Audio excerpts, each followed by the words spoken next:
ഇന്ന് നമ്മുടെ പ്രതിപാദ്യ വിഷയം ദേവ്ജിയാണ്. ദേവ്ജി എന്നാൽ മരണത്തിന് പോലും തോൽപ്പിക്കാൻ കഴിയാത്ത ഒരു വ്യക്തിത്വമായി വളർന്നുകൊണ്ടിരിക്കുകയാണ്. കാരണം മരണം തോൽപ്പിക്കുന്നതിന് മുന്നേ തന്നെ ദേവ്ജി മരണത്തിന് കീഴടങ്ങും. തുടർച്ചയായ ദേവ്ജിയുടെ ഈ അസ്വാഭാവിക മരണങ്ങൾ, ദേവ്ജിയുടെ ചില അസ്വാഭാവിക പ്രവൃത്തികൾ, ഇന്ന് ഉത്തരം കിട്ടാതെ തുടരുന്ന ദേവ്ജിയുടെ ചില പ്രവർത്തനങ്ങൾ, ചോദ്യങ്ങൾ, പെരുമാറ്റങ്ങൾ, ഇതൊക്കെയാണ് ഇന്ന് നമ്മൾ ചർച്ച ചെയ്യുന്നത്. ഇതുപോലുള്ള വളിപ്പുകൾ കാണാൻ ഇനിയും ചാനൽ സബ്സ്ക്രൈബ് ചെയ്യുക.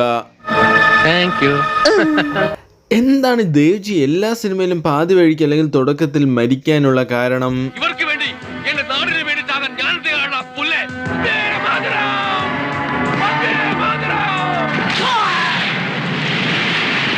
അല്ല ദേവ്ജി, ഞാനതിനൊന്നും പറഞ്ഞില്ലല്ലോ. ദേവ്ജി ഇത് ഇന്നലെ തുടങ്ങിയ മരണമല്ല. കൂട്ടുകാർ എന്ന് പറയുന്ന സിനിമയില് ദേവ്ജിയെ ഒരു ആവശ്യവുമില്ലാതെ പോലീസുകാർ തല്ലിക്കൊല്ലും. റെഡ് ഇന്ത്യൻസില് ദേവ്ജിയെ ഷോക്ക് അടുപ്പിച്ചിട്ട് കൊല്ലും. ഇതിലാണ് സ്വന്തം അനിയൻ വെടിവെച്ച് കൊല്ലും. സൈമൺ പീറ്റർ എന്ന് പറയുന്ന സിനിമയിൽ ദേവ്ജി അറഞ്ചം പുറഞ്ചും വെടിയേറ്റാണ് മരിക്കുന്നത്. എന്നാൽ ഈ മരണത്തിൽ വ്യത്യസ്തമായ ചില ശൈലികൾ പരീക്ഷിക്കാനും ദേവ്ജി മറന്നിട്ടില്ല. ഒരു ദിവസം ദേവ്ജിയുടെ കാറിൽ ഉണ്ണി മുകുന്ദൻ കയറും. വണ്ടി നിന്നാൽ ഈ ബോംബ് പൊട്ടും. ഇത്രയും പറഞ്ഞിട്ട് ഉണ്ണി മുകുന്ദൻ ആ വണ്ടിയിൽ നിന്ന് ചാടി രക്ഷപ്പെടും. വണ്ടി നിന്നാലല്ലേ ബോംബ് പൊട്ടുള്ളൂ. അപ്പൊ ദേവ്ജിക്ക് വേണമെങ്കിൽ ഈ കാറിൽ നിന്ന് ഇതുപോലെ ചാടി രക്ഷപ്പെടാം. പക്ഷെ അതിനുള്ള ബുദ്ധി ദേവ്ജിക്കില്ലല്ലോ. ദേവ്ജിക്ക് ചാവാനുള്ള ബുദ്ധിയല്ലേ അറിയൂ. അപ്പോ ഏതോ ഒരു പെണ്ണുമ്പുള്ള ലിഫ്റ്റ് ചോദിക്കാൻ വന്നിരിക്കുന്നു. എന്റെ പൊന്നു ദേവ്ജി, ആ വണ്ടിയിൽ നിന്ന് എടുത്തൊന്ന് ചാട്. കയ്യും കാലും അല്ലേ ഒടിയത്തുള്ളൂ. ജീവൻ തിരിച്ചു കിട്ടിയില്ലേ? ദേവ്ജിയുടെ വണ്ടി പല സാധനങ്ങളിൽ കയറി ഇറങ്ങി വണ്ടി നല്ല സ്ലോ ആവുന്നുണ്ട്. ദേവ്ജിയുടെ വണ്ടി പോലീസ് തടയുന്നുണ്ട്. അവരോടൊക്കെ മാറി നിൽക്കാൻ പറഞ്ഞിട്ട് ദേവ്ജി ഓടിച്ചുകൊണ്ടേ ഇരിക്കുകയാണ്. ലാസ്റ്റ് ഈ പോലീസുകാർ ദേവ്ജിയുടെ വണ്ടിയുടെ ടയറിന് വെടിവെക്കുന്നുണ്ട്. അപ്പോൾ വണ്ടി എന്തായാലും നല്ല സ്ലോ ആവും. അപ്പോഴെങ്കിലും ദേവ്ജിക്ക് ഇതൊന്ന് ചാടി രക്ഷപ്പെടാമായിരുന്നു. ചെയ്തില്ല. എന്നിട്ട് ദേവ്ജിയുടെ വണ്ടി ഒരു സാധനത്തിൽ പോയി ഇടിച്ച് നിൽക്കുന്നുണ്ട്. നിന്നാൽ എപ്പോഴേ പൊട്ടുമെന്നാണ് ഉണ്ണി മുകുന്ദൻ പറഞ്ഞത്. പക്ഷേ പൊട്ടിയില്ല. എൻ്റെ പൊന്നു ദേവ്ജി, ഇനിയെങ്കിലും ഇറങ്ങി ഓട്. വണ്ടി നിന്നില്ലേ? ആ വണ്ടി നിന്നത് ബോംബ് അറിഞ്ഞിട്ടില്ല, ദേവ്ജി അറിഞ്ഞിട്ടില്ല. അവസാനം സഹിയായിട്ട് ബോംബ് അവിടെ ഇരുന്ന് പൊട്ടി ദേവ്ജി മരിക്കുകയാണ്. ഗുണപാഠം എന്താണെന്ന് വെച്ചാൽ ദേവ്ജി മരിക്കാൻ ദേവ്ജി തന്നെ തീരുമാനം എടുത്താൽ പിന്നെ നമുക്ക് ആർക്കും ദേവ്ജിയെ രക്ഷിക്കാൻ കഴിയില്ല.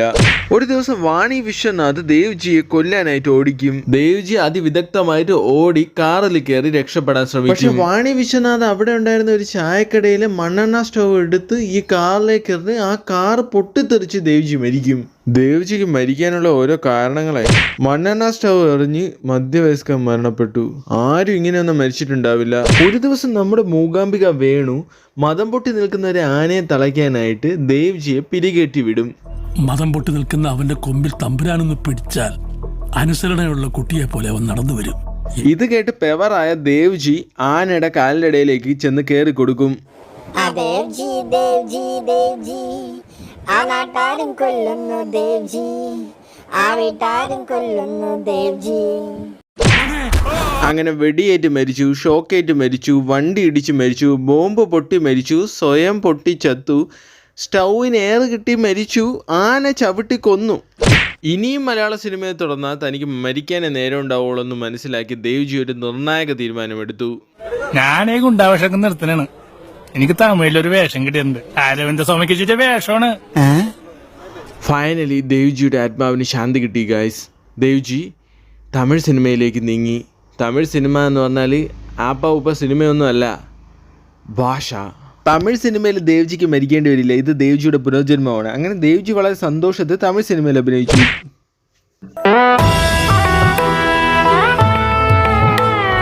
എന്റെ ഗുരുവായൂരപ്പ, ഇയാൾ മരിക്കാൻ വല്ല ബെറ്റും വെച്ചിട്ട് വന്നേക്കാവോ?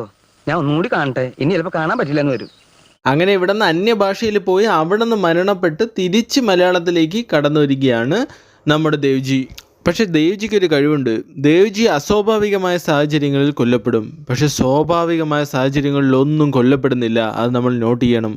ഫോർ എക്സാമ്പിൾ, ദേവ്ജിയുടെ വീട്ടിലേക്ക് നട്ടപ്പാതിരയ്ക്ക് ഒരു പ്രേതം കയറി വരും. അപ്പോൾ ദേവ്ജി ചോദിക്കും, ഇതുവരെ എവിടെയായിരുന്നു? എടോ അതൊരു പ്രേതാടോ, പേടിക്കടോ. അവസാനം സഹിയടി പ്രേതം പല്ലൊക്കെ എടുത്ത് പുറത്തിടും. പക്ഷെ ദേവ്ജിയുടെ കയ്യിൽ നാപ്റ്റോളിൽ നിന്ന് വാങ്ങിച്ചൊരു 2-in-1 കത്തി ഉണ്ടായിരുന്നു. ഇത് കത്തിയും ലൈറ്ററും കൂടെ ചേർന്നൊരു പ്രത്യേക സാധനമാണ്. ദേവ്ജിയുടെ കത്തിയിൽ നിന്ന് തീ തുപ്പാൻ തുടങ്ങി. അവസാനം പ്രേതം അവിടെ നിന്ന് കത്തുകയാണ്. നിന്ന് കത്തിയെന്ന് മാത്രമല്ല, പ്രഷർ കുക്കറിൽ നിന്ന് വിസിലടിക്കുന്ന പോലെ അവസാനം വിസിലും കേട്ടു.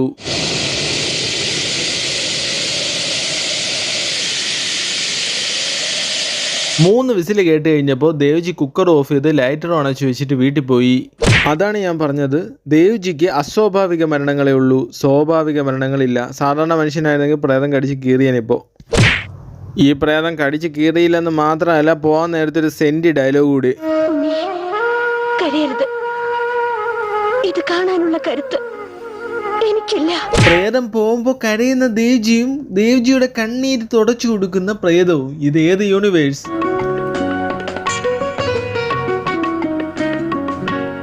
അയ്യോ മൈ ഗോഡ് മോനെ ഞാൻ പ്രാർത്ഥിച്ചത് അല്ല, അതാണല്ലോ ശീലം. ഭയങ്കര തലവേദന. അങ്ങനെ ഈ സിനിമയിൽ ദേവ്ജി തലവേദന വന്നിട്ട് മരിക്കുകയാണോ എന്ന് ചോദിച്ചാൽ അല്ല. പക്ഷെ ദേവ്ജി ഈ സിനിമയിൽ മരിക്കുന്നുണ്ട്. ഈ വന്നിരിക്കുന്ന മധുബാലില്ലേ, മധുബാലിൻ്റെ കയ്യിൽ നിന്ന് വെടികൊണ്ടിട്ട്. ഗൈസ്, ഈ സംഭവമായിട്ടൊരു പേഴ്സണൽ എക്സ്പീരിയൻസ് കൂടിയുണ്ട്. ഞാനൊരു ദിവസം സൂപ്പർ സ്റ്റാർ കൊല്ലം തുളസി അഭിനയിച്ച മോഹിതം എന്ന സിനിമ കണ്ടുകൊണ്ടിരിക്കുകയായിരുന്നു. അപ്പോൾ ഈ സിനിമയിൽ ദേവ്ജി ഉണ്ടോ എന്ന് എനിക്കറിയണം. അതിന് AI തന്നെ ചോദിക്കാമെന്ന് കരുതി. അങ്ങനെ AI ഞാൻ മോഹിതം സിനിമയിൽ ദേവ്ജി ഉണ്ടോ എന്ന് ചോദിച്ചപ്പോൾ AI പറഞ്ഞു, യെസ്, കുറച്ച് ഭാഗത്ത് ദേവ്ജി ഉണ്ട്, പക്ഷേ ദേവ്ജി ഈ സിനിമയിൽ മരണപ്പെടുന്നുണ്ട്. സ്വാഭാവികം. പക്ഷെ യഥാർത്ഥ ട്വിസ്റ്റ് അതല്ല ഗായ്സ്. മോഹിതം എന്ന സിനിമയിൽ ദേവ്ജി അഭിനയിച്ചിട്ടേയില്ല. ഇവിടെ AIക്ക് തെറ്റ് സംഭവിച്ചു. പക്ഷെ ഒരു കാര്യത്തിൽ മാത്രം AIക്ക് പിഴവ് പറ്റിയില്ല. ആ ലാസ്റ്റ് ലൈൻ, ദേവ്ജി ഈ സിനിമയിൽ മരിക്കുന്നു എന്നത്. ഈ സിനിമയിൽ ദേവ്ജി അഭിനയിച്ചിട്ടില്ല. പക്ഷേ ദേവ്ജി ഒരു സിനിമയിലുണ്ടെങ്കിൽ ആ സിനിമയിൽ എന്തായാലും ദേവ്ജി മരിക്കും എന്ന് AI പ്രവചിച്ചു. AI വരെ മനസ്സിലാക്കി ദേവ്ജിയുടെ പവർ. ദേവ്ജിയുടെ കയ്യിൽ ഒരുപാട് ടൂൾസ് ഉണ്ട്. അതിലൊന്നാണ് നേരത്തെ നമ്മൾ കണ്ട പ്രേതത്തെ കൊല്ലാൻ ഉപയോഗിച്ച 2-in-1 കത്തി. അതുപോലൊരു ഐറ്റമാണ് തീ തുപ്പുന്ന കത്തി. ദേവ്ജിയെ കാണാൻ ഒരു ദിവസം ഓൾ കേരള മോർച്ചറി വർക്കേഴ്സ് അസോസിയേഷന്റെ മെമ്പേഴ്സ് വന്നു. ആ തമ്പുരാട്ടിയുടെ ശവം ഞങ്ങൾക്ക് വിട്ടുതരണം.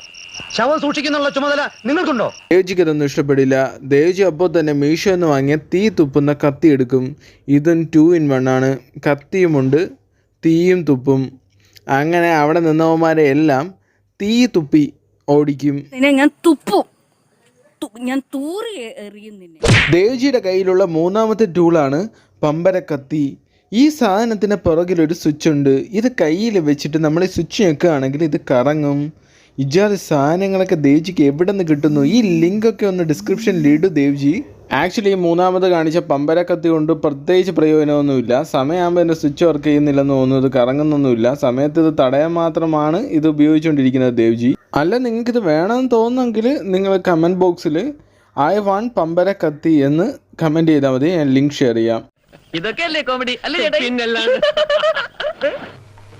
എന്റെ മോളുടെ കണ്ണിലെ ഈ പുഞ്ചിരി അതെന്നും ഇതുപോലെ ഇരിക്കണം. കണ്ണിലെ പുഞ്ചിരിയോ? ചുണ്ടിലല്ലേ ദേവ്ജി പുഞ്ചിരി? ഗൈസ്, ഇതുപോലുള്ള സന്ദർഭങ്ങൾ ദേവ്ജി അനാവശ്യമായിട്ട് സൃഷ്ടിക്കുന്നുണ്ട് പല സിനിമകളിലും. അതൊക്കെ ഇന്നും ഉത്തരം കിട്ടാതെ ഒരു ചോദ്യചിഹ്നമായി തുടരുകയാണ്. ഫോർ എക്സാമ്പിൾ, ഒരു ജർമ്മൻ സായിപ്പ് വന്ന് ചാടിയിട്ടുണ്ട്. ജർമ്മൻ സായിപ്പാണോ? അസൽ തറവാടി ബ്രാഹ്മണനായിരിക്കും. ജർമ്മനിയിലെ സായിപ്പ് തറവാടി ബ്രാഹ്മണനുമാണെന്ന്. അങ്ങനെയാണ് സാധാരണയായി ജർമ്മനിയിലും പരിസര പ്രദേശങ്ങളിലും കണ്ടുവരുന്നൊരു ബുദ്ധി. ദേവ്ജി, ജർമ്മന ഇല്ലാത്ത സായിപ്പല്ല, ജർമ്മനിയിലെ സായിപ്പെന്നാ പറഞ്ഞേ. നിനക്ക് ബ്രാഹ്മണ ശാപം ഉണ്ടാവും. ഞാൻ ബ്രാഹ്മണനാ, അറിയോ നിനക്ക്? ഞാൻ ബ്രാഹ്മണ ശാപം ഉണ്ടാവും. എന്നാ പിന്നെ ജർമ്മനിയിലെ ബ്രാഹ്മണനായ സായിപ്പിനെ ഒന്ന് കണ്ടുകളയാന്ന് വിചാരിച്ച് ചെന്നപ്പോ ദേ നിൽക്കുന്നു ഒരന്തർജനം. ഇതാണോ ദേവ്ജി ജർമ്മനിയിൽ നിന്ന് വന്ന തറവാടി? അതുപോലെയാണ് ദേവ്ജി ഒരു കാമുകിയെയും കാമുകനെയും വഴിവെച്ച് കാണും. ദേവ്ജി അവിടെ ഇറങ്ങിയിട്ട് ആ പെണ്ണിനെ ഇങ്ങോട്ട് വിളിക്കും. എനിക്ക് ചില കാര്യങ്ങൾ പറയാനുണ്ട് നിന്നോട്. അതിപ്പോ പറയാൻ കഴിയില്ല. വരട്ടെ. കണ്ടില്ലേ ഗായ്സ്, വെറുതെ എന്ന പെണ്ണിനെ ഇങ്ങോട്ട് വിളിച്ചു വരുത്തിയൊരു കാര്യം പറയാനുണ്ടെന്ന് പറഞ്ഞിട്ട് എന്താണെന്ന് ചോദിക്കുമ്പോൾ അതിപ്പം പറയാൻ പറ്റില്ല, ബൈ എന്ന് പറഞ്ഞ് പോകുന്നു. ദേവ്ജി എന്തിനാണ് ഇങ്ങനെ ചെയ്തതെന്നും എന്താണ് ഇതുകൊണ്ട് ദേവ്ജി ഉദ്ദേശിക്കുന്നതെന്നും ഇന്നും ചുരുളഴിയാത്ത രഹസ്യമായി തുടരുകയാണ്. ഇതൊക്കെയല്ലേ കോമഡി അല്ലേ? പിന്നല്ലാണ്ട് ദേവ്ജി ഇതുപോലെ ഒരു ദിവസം ഒരു പൂജയിൽ ഏർപ്പെടും. അതിനുശേഷം പൂജയിലൂടെ ഒരു പരുന്ത് അവിടെ പ്രത്യക്ഷപ്പെടും. അപ്പോൾ പരുന്തിനോട് ദേവ്ജി പറയും, പോയി ആ പ്രേതത്തെ കൊന്നിട്ട് വരാൻ. ആ ക്ഷുദ്രത്തെ നശിപ്പിക്കൂ. കേട്ട പാതി കേൾക്കാത്ത പാതി ഈ പരുന്ത് ശരി തമ്പ്രാന്ന് പറഞ്ഞിട്ട് പറന്നു പോവും. ദേവ്ജി ആണെങ്കിൽ എല്ലാം സെറ്റായെന്ന് പറഞ്ഞിട്ട് സന്തോഷിച്ച് അവിടെ ഇരിപ്പാവും. എന്നാൽ ഈ പരുന്ത് പറന്നു പോകുന്ന വഴിക്ക് മറ്റ് ചില പരുന്തുകളെ കണ്ടുമുട്ടി അവരെല്ലാവരും കൂടെ പ്ലാൻ ചെയ്ത് വേറെ എങ്ങോട്ടോ ട്രിപ്പിന് പോവും.